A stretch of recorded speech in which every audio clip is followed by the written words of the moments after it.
আমাদের মূল টার্গেট এখানে ঝুলন্ত সেতু। তো ঝুলন্ত সেতু তৈরি করতে গেলে বা আমরা যদি অধ্যয়ন করে সবকিছু করতে একটা সময় লাগবে, কিন্তু এখানকার দুর্ঘটনা কিন্তু সেটার জন্য অপেক্ষা করছে না, প্রতিনিয়ত দুর্ঘটনা ঘটছে। যার জন্য আমরা 10ই মে এখানে জেলা প্রশাসন, ইভেন বিভাগীয় কমিশনার, উপজেলা প্রশাসন, মোংলা বন্দর কর্তৃপক্ষ সবাইকে নিয়ে আমরা বসছিলাম, সমস্ত স্টেক হোল্ডারদের নিয়ে। তখন সিদ্ধান্ত হলো যে ফেরি চলাচল করার কোনো বিকল্প নাই। সেই আলোকে আমরা খনন কাজ করে আগে 6 ঘন্টা চলতো, 6 ঘন্টা বন্ধ থাকতো, সেই জিনিসটাকে আমরা এখন বিরতি 24 ঘন্টার জন্য স্টার্ট করলাম, যাতে এখানকার মানুষ আর কোনো টেনশন না করতে যে কখন ফেরি চলবে কখন চলবে না। তো এইটা একটা জায়গা।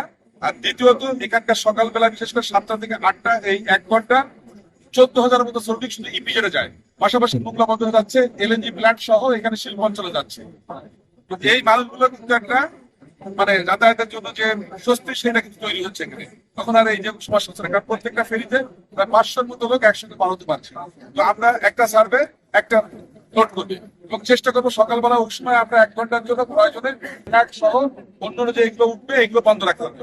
আমরা যদি পরিকল্পনা করে কাজ করি তাহলে মনে করি যে আমাদের যতক্ষণ পর্যন্ত আমাদের সেতু না হচ্ছে ততক্ষণ পর্যন্ত এই দুর্যোগের জায়গাটা আমরা দেখতে পাচ্ছি এবং মানুষ জায়গা থাকছে। নগদ নিয়ে এলো হার না মানা হার অফার।